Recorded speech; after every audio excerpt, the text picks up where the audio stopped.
Hello, Namaskar. This is Firstpost and you're watching Vantage with me, Palki Sharma.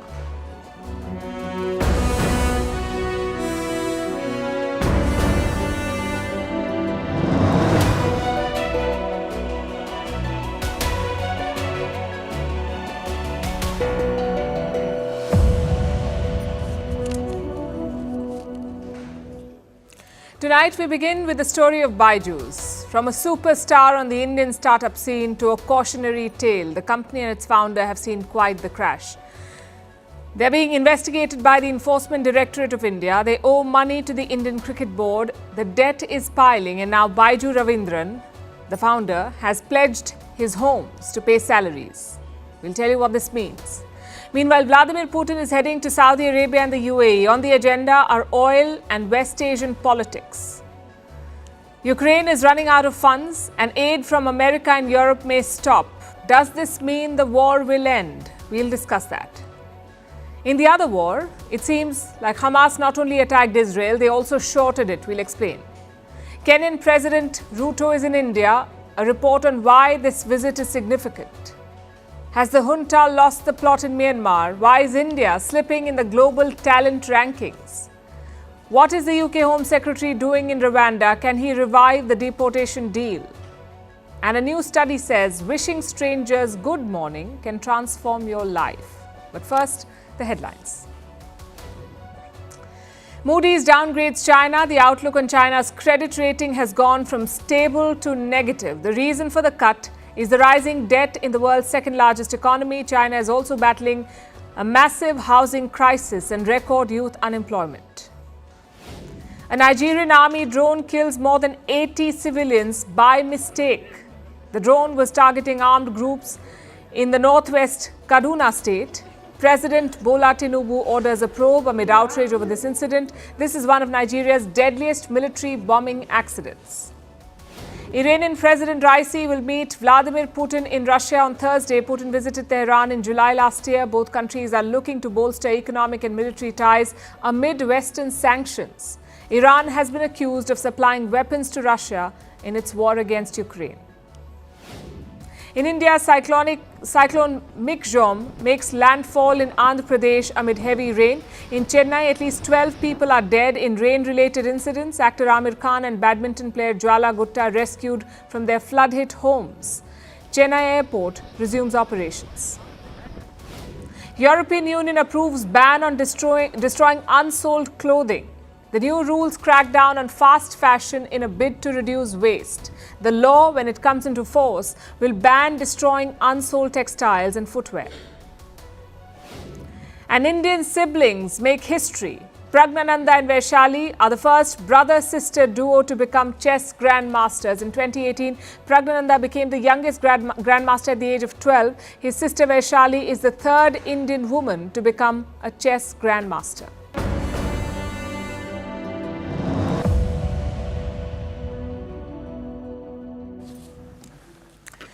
In India, your house has a special role to play. It's not just a place where you live, it's a lot more. Buying a house is the first priority for many Indians. Selling or pledging it is the last resort. And that's where Byju Raveendran is at, the founder and CEO of Byjus. Reports say he has pledged 2 of his houses, both of them in Bengaluru. They've been offered up as collateral. In return, he has taken a loan of $12 million US. It tells you how bad things are. In July last year, Byju Raveendran was worth $3.6 billion. He was on the Forbes billionaires list. And now, he's pledging his house to pay his employees. Of course, the company has not confirmed this, neither has Byju Raveendran himself. But reports say the loan was used to pay 15,000 employees. In simple words, the company is cash-strapped. You need money to keep a firm running. Byju does not have that right now. But pledging houses is not a long-term solution. You can't just pile loans on loans, especially if you're Byju Raveendran. Reports say he has already pledged his shares in the company. He raised around $400 million from that. He's also sold some of his stake in Byjus. That brought in another $800 million. So it's not just the firm. Byjus, the company, and Byju, the man, both are short on money. So what's the way out? First, the legal issues have to be sorted out. Byjus is facing 3 major cases. The first is from the BCCI, the Indian Cricket Board. They're accusing Byjus of defaulting payments. Of how much? Around 158 crore rupees, which is around $18 million. You see, Byjus had a branding deal with the BCCI. They sponsored the Indian jersey. It started in 2019. It was supposed to last until the end of this year, 2023. But last year, Byjus pulled out. They simply had no money left, so they pulled out. So the BCCI had to find last-minute replacements. This 158 crore covers that period. Now, the case has been filed at the NCLT, the National Company Law Tribunal, NCLT. Byjus says they want to resolve this issue amicably, so I guess they plan to pay up. The second case involves the ED, that is the Enforcement Directorate. It's also a much more serious case. The ED sent a notice to Byjus last month. And what did it say? That the company violated India's foreign exchange rules. We're talking about a lot of money here. More than 9,000 crore rupees. An investigation is currently underway. There could be a fine at the end of it. And finally, the third legal case, arguably the most important one. Byjus owes around $1.2 billion to lenders abroad. $1.2 billion. These lenders have sued the company. Why? Because interest has not been paid. That's $1.2 billion is the biggest challenge for Byjus. Unless it is repaid, there is no comeback. So what is the plan? In September, Byjus reached a deal with the lenders. They promised full repayment in 6 months, out of which 300 million would be paid within 3 months, meaning by December, this month. And how will Byjus manage that? Reports say by selling off key assets like reading platform Epic and Great Learning. If all goes well, Byjus could earn $1 billion from those sales, just short of the loan amount. But that's not even half the job done. Paying off loans is not a business strategy, it is survival. The question is, does Byjus have a plan beyond that, a comeback plan? Their AGM is scheduled for December 20th. AGM is the annual general meeting. We should have more clarity by then. But honestly, only a miracle can save this company. It's the classic Icarus tale of expanding too fast, of taking too many loans, and of flying too close to the sun. I don't think a comeback is on Byju Raveendran's mind at this point. He'll be more worried about bankruptcy. Between the BCCI and the Enforcement Directorate and the lenders, it's like a patient with AIDS, cancer and pneumonia. The question is, who will drive the final nail?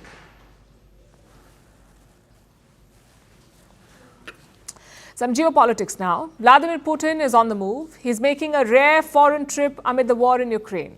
And where is he going? Well, 2 countries, Saudi Arabia and the United Arab Emirates, the UAE. The trip is expected to begin tomorrow. He will first travel to the UAE and then to Saudi Arabia. Now, why is this trip important? Well, like I said, it's a rare one. Putin has visited 9 countries since the war in Ukraine began. 9 countries, 7 of them are former Soviet states. The exceptions are China and Iran. But now Vladimir Putin is venturing further. He's traveling to key allies of the United States, Saudi Arabia and the UAE. What does that mean?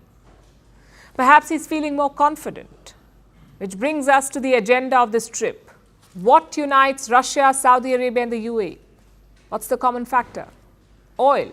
All 3 are part of the group called OPEC+. It's a cartel of oil-producing countries. Last week, they announced a major decision. They agreed to voluntarily cut their oil output. By how much? Around 2.2 million barrels per day. That's the cut that they announced, 2.2 million barrels per day. The idea here is to prop up oil prices. In late September, Brent crude was trading at around $94 per barrel. By mid-November, it had fallen to $77. OPEC Plus wants to change that. And what better way than cutting output? It's simple economics. If you reduce output, prices will go up. But has that happened? Well, not yet. The markets are not convinced by the oil cuts. In fact, Brent crude slipped 2% after the cuts were announced. And the reason is quite simple. The economic mood is gloomy. No one is expecting a massive demand for oil, which is why Putin is traveling to the Gulf. He needs to chalk out a strategy that will keep oil money flowing into the treasury. And the Kremlin has confirmed this. They say oil is very much on the agenda. Listen in. These discussions are held within the OPEC Plus format, but of course, cooperation in this area is always on the agenda. The fact is there are certain processes of inertia in the oil market. It is very big and heavy. Therefore, sometimes the effect is delayed. Therefore, coordination will continue. In Saudi Arabia, Putin will hold talks with MBS. That's Mohammed bin Salman, the Crown Prince of Saudi Arabia. Both men have a good working relationship, Putin and MBS. It dates back to late 2016. Oil prices were in the dumps then. OPEC alone was unable to make a difference.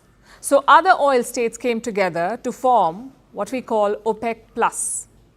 MBS and Putin were key to those talks. And this time, they'll be hoping for some of that magic. Because 2024 does not look good for oil states. Economic growth is projected to be sluggish. China's growth is not picking up, so oil demand will likely be low. And that's bad news for countries like Russia and Saudi Arabia. Just look at these numbers. Oil and gas makes up 28% of Russia's revenue. In Saudi Arabia, oil makes up 40% of the GDP. Hence the worry. If oil collapses, all these countries suffer. Putin and MBS will be keen to avoid that. Having said that, it's not just about oil. There is politics involved as well. Putin is traveling to West Asia at a very crucial time, at a time of crisis. Israel has resumed its offensive on Gaza. Most Arab nations are losing patience with the US. They feel President Joe Biden is not doing enough, that he is only supporting Israel and not Palestine. So the atmosphere is perfect. Putin can nudge Gulf states away from the United States. They may not abandon Washington, but they can be neutral states. In fact, in many ways, they already are. Russians are now parking their money in the UAE. They can't buy assets in the US or in Europe, so they're shifting to the Gulf. Just consider real estate. Russians were the leading buyers of UAE properties in 2022. Some realtors reported a 125% rise. Russian companies are also shifting base, like Lukoil. It's the second biggest energy company in Russia. Last year, it moved its trading operations outside Europe, from Switzerland to Dubai. So the Gulf has become a new safe haven for Russians, for oligarchs, for Russian firms, even for Vladimir Putin. Somewhere he can travel and hold talks without fear. Of course, it's a two-way street. The Gulf states are keen to welcome wealthy visitors. They bring in money for a post-oil future. But will this alliance of convenience translate into something strategic, something long-term? Tomorrow's meetings could give us some clues. And staying with the Russian president, his bet on Ukraine is finally paying off. It's taken more than 600 days, but it is happening. Western countries are losing interest in the war. Their funding is about to stop. If it does, it's game over for Kiev. Let's start with their biggest supporter, the United States of America. They've given some $40 billion in military aid to Ukraine so far. That's $40 billion in 2 years. But US lawmakers say no more, especially the Republican ones. Joe Biden had presented a budget plan to the US Congress. He asked for $106 billion. It included funds for Ukraine, Israel, and Taiwan. Now, the Congress did give money to Israel, but on Ukraine, they said no. Republicans have been pushing an America First policy, meaning no spending on foreign wars. What does that mean for Ukraine's war effort? Well, a White House official has written to congressional leaders, and her warning is pretty dire. Let me quote, "If US financial support ends, it would kneecap Ukraine on the battlefield, not only putting at risk the gains Ukraine has made, but increasing the likelihood of Russian military victories. In simpler words, Ukraine will lose. And there is no backup fund for support. The Pentagon has used up 97% of its allotted funds. The State Department has used up 100%. So by the end of this year, aid will stop. There will be no more money to give." Without congressional action, the administration will run out of resources by the end of the year to procure more weapons and equipment for Ukraine and to provide equipment from US military stocks without impacting our own military readiness. Congress has to decide whether to continue to support the fight for freedom in Ukraine as part of the 50-nation coalition that President Biden has built, or whether Congress will ignore the lessons we've learned from history and let Putin prevail.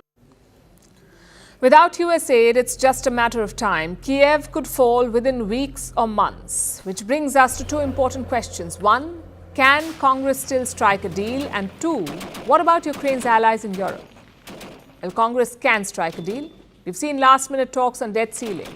No reason the same cannot happen for Ukraine. Plus, the Republicans have shown their cards. They want tougher immigration and border laws. If they get that, they will greenlight the money. So it's a question of negotiating hard, a question of who blinks first. As for the second question, the answer is more complicated. In the US, you have to convince 2 parties. In Europe, you have to convince 27. That's how many members the EU has. And right now, they're negotiating a budget. It includes a $54 billion fund for Ukraine. It's a long-term fund.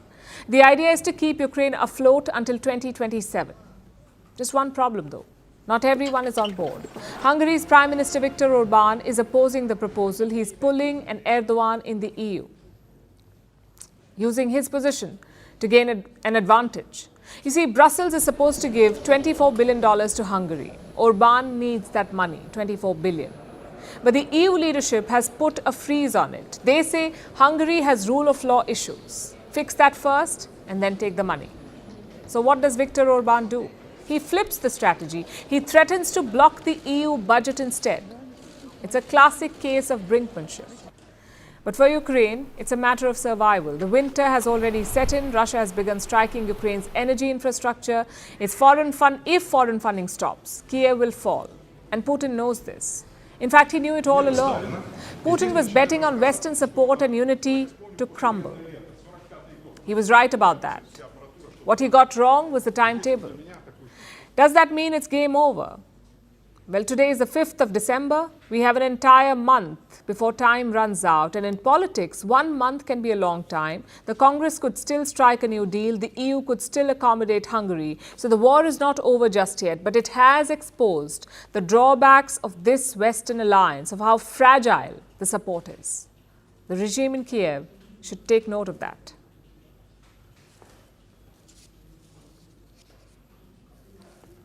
From one war to another, Hamas attacked Israel on the 7th of October. It's been nearly 2 months. Now, we all know how the attack happened. What we don't know is, how did Israel not see it coming? There were many signs, many warnings, and one of them apparently appeared on the stock markets. It was first mentioned in a research paper. Now, the attack, as we know, happened on the 7th of October, but 5 days before that, on the 2nd of October, something strange happened. Someone took a bet against the Israeli economy. They began short-selling Israeli securities. And when the war broke out, they made a profit. Essentially, they walked away with a lot of money. What does this mean and why is this important? To answer this, we must answer a basic question first. What exactly is short-selling? Now listen to this carefully. Imagine your friend has a toy and it costs around 10 rupees. You borrow that toy from your friend and sell it. So now you have 10 rupees. And you're also sure that the price of this toy will fall. Eventually it does. It does fall. The price falls to 5 rupees. And that's when you buy it back. You buy it for 5 rupees and then return the toy to your friend. So here's what you did. You borrowed a 10 rupee toy, sold it for 10 rupees, and bought it for 5 rupees. Essentially, you've made a profit of 5 rupees. That's how short selling works. Instead of toys, you do it with stocks. You start selling stocks that you know are going to fall. And this is what happened in Israel. Someone shorted Israeli securities, and they did it in very large numbers. The study looked at the Israel Exchange Traded Fund. Israelis use this fund to make investments. On any normal day, around 2,000 shares are shorted on this exchange. That's the normal level, 2,000 shares. But on the 2nd of October, it was around 227,000 shares. 227,000 shares were shorted. For example, take the shares of the Leumi Bank. It's Israel's largest bank. Between September 14th and October 5th, 4.43 million new shares of this bank were sold short. And it was done by one trader. When Hamas attacked Israel, the bank's share price dropped almost 9%. So whoever shorted the stock made a lot of money off it. How much? Some $740,000. And this is just one case. What does this mean? It means that someone knew, or a bunch of people knew, that the attack was going to happen. So they bet against the Israeli economy, and when the attack did happen, they made money, a lot of it. Which brings us to the obvious question, who were these traders? How did they know that an attack was imminent? The obvious guess is that these are people linked to Hamas. They were planning the attack and they wanted to make money off it. And what is Israel doing about this? They say they're investigating. But why wasn't anyone monitoring all of this? A sudden and sharp rise in short selling and no one raises a red flag. And apparently this has never happened before. Not before the 2014 war, not before the pandemic, not even before the judicial overhaul protests. Such rampant short selling is a first of sorts for Israel. So it appears that Hamas not only attacked Israel, they also shorted them and earned millions of dollars in the process. But look at the cost of this. 60 days of war and counting, more than 15,000 people killed, including more than 6,000 children, Palestinians. After a few days of ceasefire, the bombing has resumed. Israel's ground operation is targeting South Gaza now, and Gazans have nowhere to go. They fled the north to relative or notional safety in the south, but now the south is under attack. Look at Khan Yunis, a city in southern Gaza. Israel has declared it a quote-unquote dangerous combat zone. This is the second largest city in the Gaza Strip, home to more than 440,000 people. Israel says they must leave. But where will they go? They're not allowed to leave Gaza. They cannot go to the north, so they're trapped. Israel says the war will go on until Hamas is destroyed. But that's not a measurable target, the destruction of Hamas. And for the people of Gaza, it's the death sentence.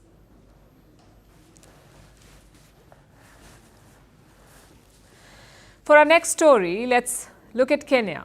In 2017, Indians became the 44th tribe in the country. But while the recognition may have come recently, the Indian diaspora in Kenya can be traced back to the 17th century. Even today, it's a robust community. Nearly 100,000 people of Indian origin live in Kenya, which makes it the second largest Indian community in Africa. But why are we talking about all of this tonight? Because Kenyan President William Ruto is in India. He's on a 3-day state visit, his first visit to the country as president. Our next report tells you why this visit is a significant one. It was the 1700s. British rule was being cemented in India. Business was expanding. Plus, the British had infrastructural needs. After all, they had an empire to control. So Indians started coming to East Africa. Some for business, some for service in the British Army, and others to build railways and other services. Fast forward 3 centuries, and Indians are now the 44th tribe in Kenya. It's a big community with close to 100,000 people. It's also an influential one. They came to the East African nation, enjoyed economic success, and ended up living there for generations. And it's these people-to-people ties that bolstered India-Kenya relations. Today, Kenyan President William Ruto is in India. It's a 3-day state visit, his first as President of Kenya. There was a ceremonial welcome at the Rashtrapati Bhavan,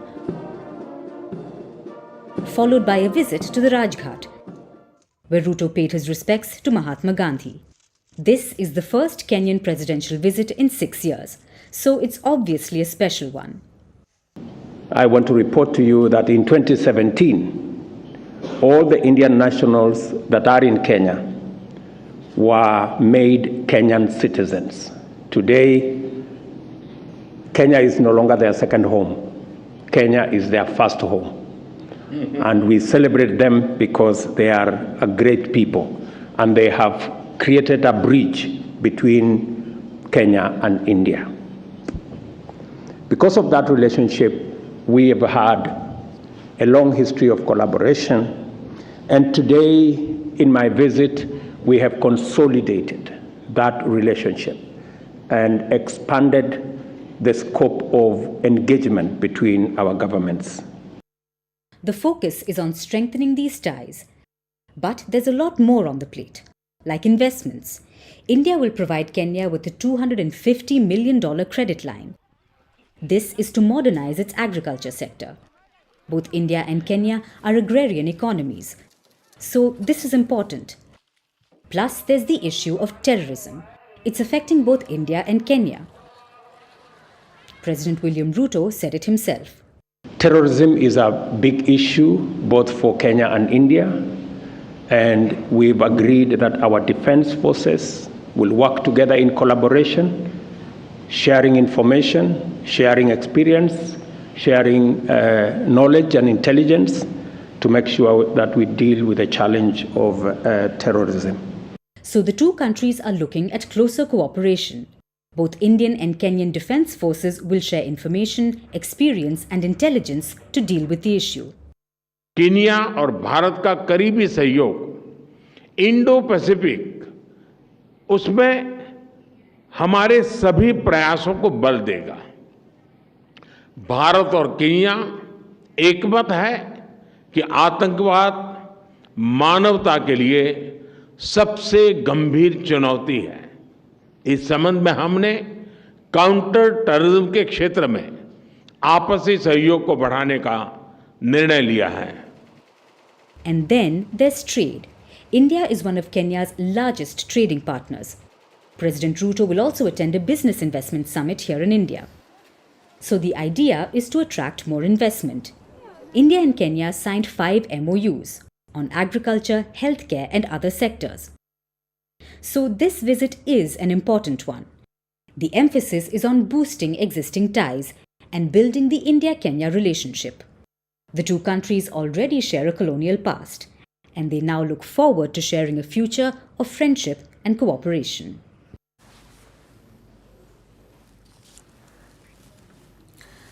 Now let's turn to India's eastern neighbour, Myanmar. The military regime in Myanmar is on the back foot. Fighting has been going on for more than a month now. 3 rebel groups joined forces to form what they call the Brotherhood Alliance. They're leading the offensive against the military junta. They started in the northeastern state of Shan. It began as localized fighting, but now it has spread to almost every region of Myanmar. The Brotherhood Alliance has met with success, and this has encouraged other rebel groups. They've joined the fight against the junta. On the other side is the Myanmar army, losing ground rapidly. Reports say more than 200 junta bases have been overrun. A large number of weapons have been looted. Morale in Myanmar's army is low. Troops are surrendering in waves. Some have defected and joined the rebel groups. And many soldiers continue to seek refuge in India. So what are the junta's top generals doing? Playing the blame game. Here's what the generals say. The radical ethnic youth are the troublemakers here. They're the ones who broke the ceasefire and they're disturbing the country's harmony. And that's not all. The junta says that foreigners are working for rebel groups. In what capacity? Apparently as drone experts. So the army says the rebels have hired foreign drone experts. And the most recent blame is on the banking staff. The generals say that bankers in Myanmar are giving state funds to rebels. But what about the Myanmar army? Why has it failed to stop all of this? And what is the junta doing about it? They're calling them back to duty. Announcements have been made for soldiers who had deserted or gone AWOL, absent without leave. They've all been asked to return to their barracks. Even veterans are being recalled. If they do not turn up, they'll lose their pension. The junta has threatened to suspend pensions. Now, all of these sound like desperate measures. For the first time since the coup, the junta is facing an existential threat. They've been fighting rebel forces for decades and they've almost always been successful. But this time, it looks tough. The junta has their backs against the wall. Though they're not done yet, they've launched a massive fight back against the rebels. There are reports of fighter jets dropping cluster munition, and the number of bombings is increasing. The military junta is pushing back hard, and the rebels know this. The military can't defeat us on the ground, so they have used many airstrikes and heavy weapons to take control of Loikao. The military have lost many soldiers, and they are weak right now. We are only afraid of the airstrikes.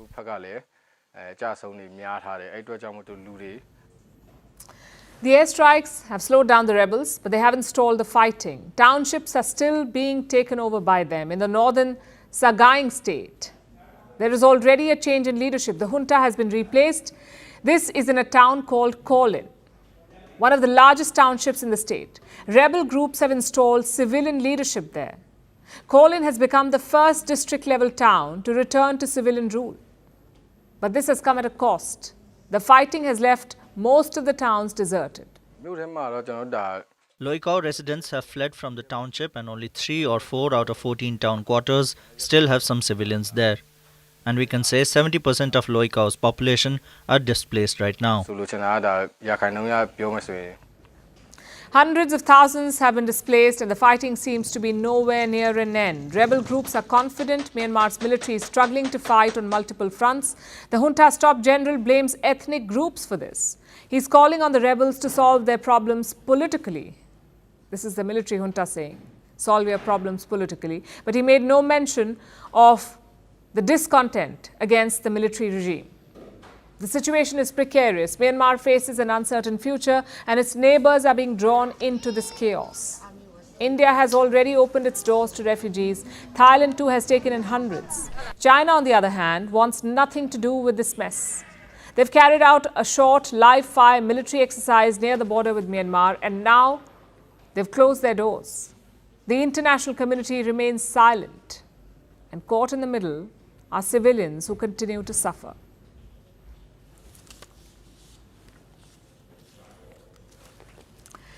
Let's turn to the United Kingdom. They have a bold plan to deport asylum seekers. Their Home Secretary is in Rwanda. His name is James Cleverly.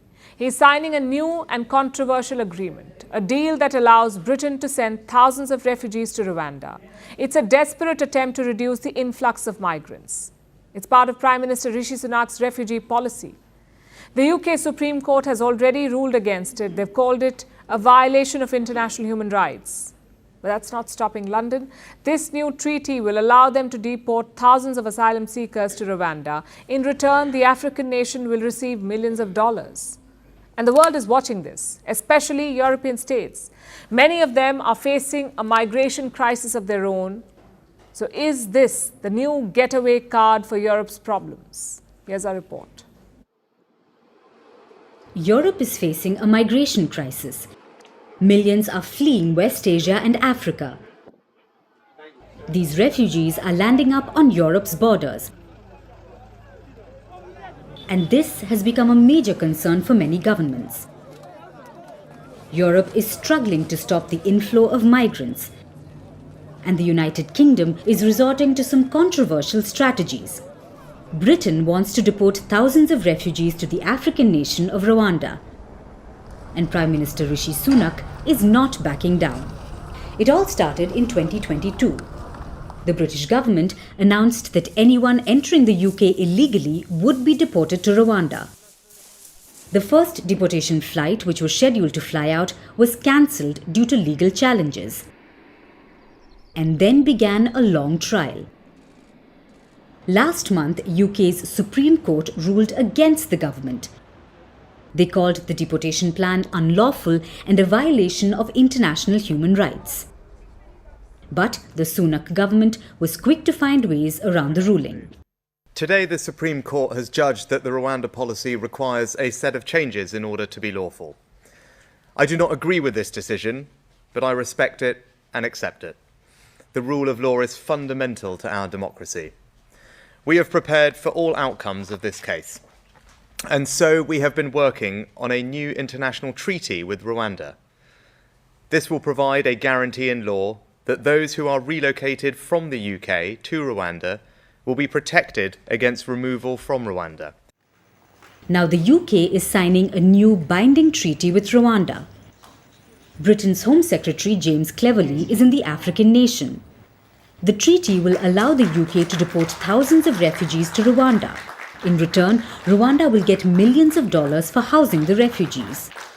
But why is Britain deporting thousands of refugees to Rwanda? The UK is facing a migration crisis unlike ever before. In 2022, over 45,000 people entered the UK, their highest figures ever.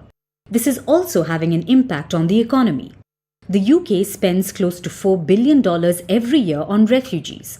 Over $10 million are spent every day just to house asylum seekers in hotels. Clearly, the refugee crisis is burning a hole in the UK's pockets. I'm very clear that the levels of migration are too high and they've got to come down to more sustainable levels. I've been clear about that. So now they will send refugees to Rwanda. But why Rwanda of all countries? UK's Home Minister says that Rwanda cares deeply about the rights of refugees. Take that with a pinch of salt. But it looks like Rwanda has no problem taking in thousands of asylum seekers, as long as they keep getting paid millions of dollars for it. This controversial treaty is being watched by other European nations as well. That's because Britain is not the only country facing a migrant crisis. Italy, Spain and Greece are also seeing refugees land up on their shores in the thousands. If the deal between Rwanda and the UK goes through, it may not take long before other European nations sign similar treaties and just buy their way out of the refugee crisis.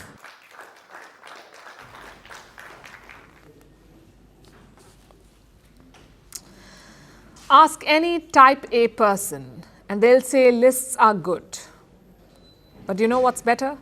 Rankings. They tell us where we stand and what we can do to get better. One such ranking is the Global Talent Competitiveness Index. It looks at how countries grow, attract and retain talent. The term talent here refers to high-performing employees. Every country needs them. But who has the most talent? Well, rich nations, obviously. They dominate the talent landscape. Among them, Switzerland tops the index every year. But developing nations are making large strides. This year, the largest were made by Indonesia among Asian countries. Indonesia climbed 14 spots in 1 year to the 80th rank. What about India? India has slid sharply. It is the worst ranking among BRICS nations. Out of 134 nations, India stands at 103. Our next report tells you why. Maya Angelou once said, "I believe that every person is born with talent." That's a generous thought. It may even be true, but capitalism strongly disagrees. It claims only the best of human capital qualifies as talent. Confused? Let's explain. In the context of the workforce, talent refers to high-performing and high-potential employees. Every country needs them. They are hard-working, high-reaching workers, but not all countries have them equally. So, who's got the talent? That's not a question for a reality show, but for the Global Talent Competitiveness Index. This is an annual list covering 134 countries. It looks at how countries grow, attract and retain talent. According to this index, rich nations have always dominated the talent landscape. Switzerland tops the index every year. This year was no different. It got the best of human capital's creamy layer, followed by Singapore, America, Denmark, the Netherlands, Finland, Norway, Australia, Sweden, and the UK. But all hope is not lost. Developing nations are making big strides too. The largest was made by Indonesia among Asian countries. It climbed 14 spots in the last 5 years. It's quite the jump. Indonesia achieved this by improving the quality of life and job sustainability. But not all Asian countries were as lucky, like India. It received the worst ranking among BRICS nations. That's Brazil, Russia, India, China, and South Africa. India is ranked at 103. It's sandwiched between Algeria and Guatemala. Remember, we're talking about the world's most populous nation, an economic powerhouse. But countries like Rwanda, Paraguay, Tunisia, Namibia, Bolivia, Ghana, and Gambia are all ranked higher than India. This isn't a good look for the world's fifth largest economy. But why is this? According to the report, India is not able to attract talent domestically. People under the age of 25 account for more than 40% of the population, but almost half of them were unemployed last year. According to reports, about 40% of recruiters in India face challenges in finding the right talent for the right job. But that's not all. This problem goes beyond India's borders. India is not being able to attract talent from overseas either. On top of that, there's the problem of high attrition. According to reports, the median attrition rate of broad-based index or the BSE 100 firms in India stood at 17% this year. Studies say that if India wants to hit the $4 trillion economy mark, it needs to add about 100 million workers. This is a big ask, but it's not impossible. India is brimming with potential. It has produced world-renowned education centers, also some of the world's top bosses, including Microsoft's Satya Nadella and Alphabet's Sundar Pichai. This shows that the situation is not entirely bleak. It simply needs a pick-me-up. And it may sound ironic, but if India needs to cultivate talent, it must work hard.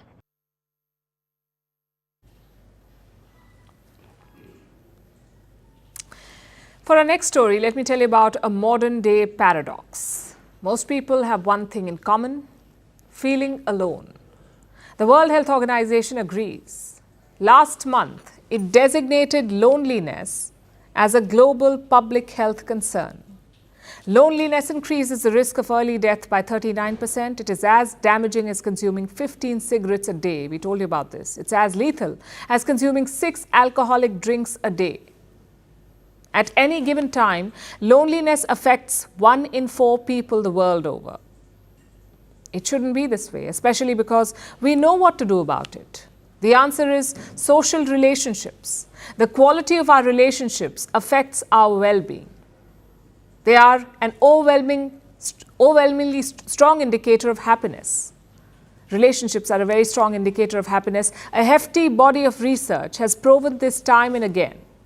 But there is a blind spot. Most of these studies look at only close ties like family, friends, and co-workers. But in the past 2 decades, a new area of study has emerged. It looks at something that can complement close relationships: strangers. Scientists have begun to wonder if talking to strangers is good for us too.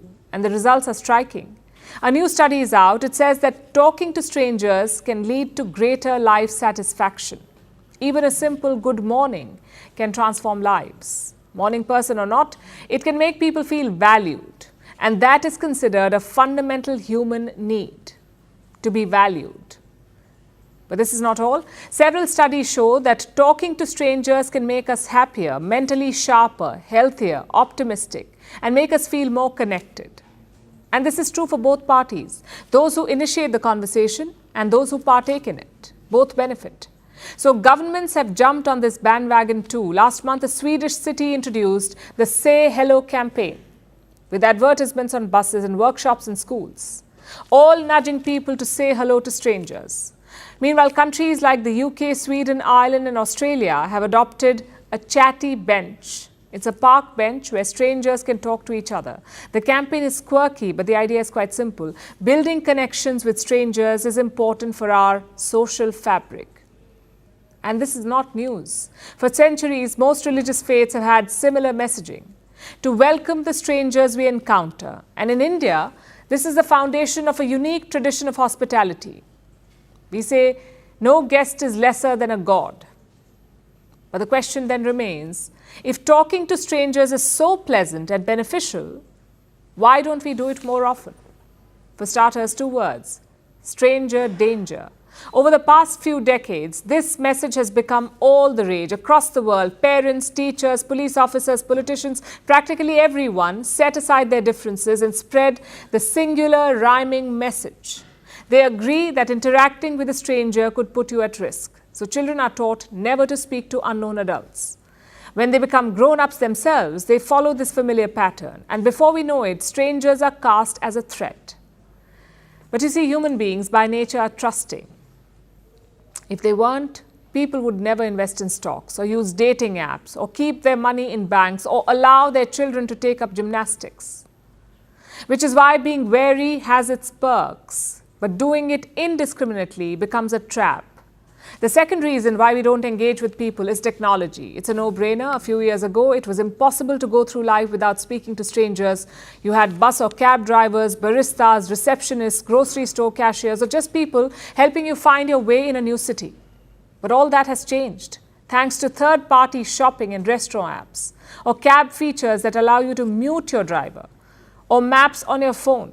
So tech evolution has made us averse to strangers, with screens substituting for humans. It's almost dystopian. And it goes against our social contract. Talking to people, even strangers, isn't just good for us, it is necessary. Taking a leap of faith allowed humans to grow beyond a family unit or a tribe. And it's done well for us so far. So instead of boxing yourself up, take that leap of faith, start a conversation, and see where it takes you. And now it's time for Vantage Shots, images that tell the story. In China, a black hole-like structure forms a frozen river in the country's northeast. In Rome, climate activists scale an oil company headquarters to protest against fossil fuels. And in the Czech Republic, Santa Claus is here. But don't expect him to be accompanied by elves or reindeers. Instead, he has the devil and grim reaper for company. Finally, we're taking you back in history. On this day in 1952, a lethal smog blanketed the city of London. It was called the Great Smog. It lasted for a week and killed about 4,000 people. The smog prompted the British Parliament to pass the Clean Air Act. Leaving you on that note, thanks for watching. We'll see you tomorrow.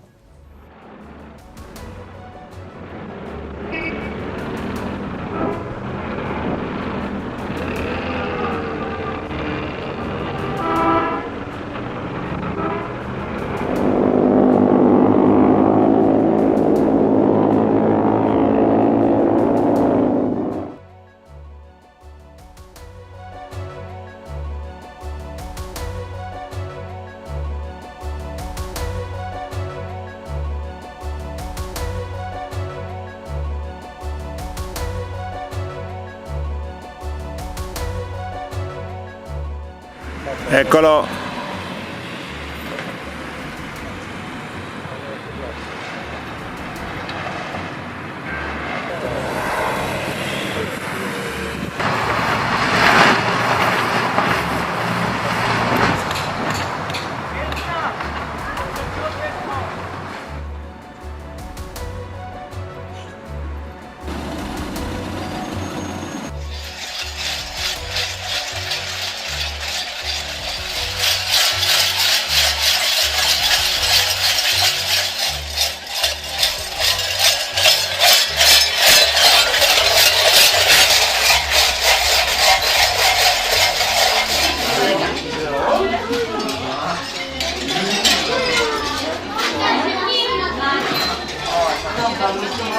Thank you.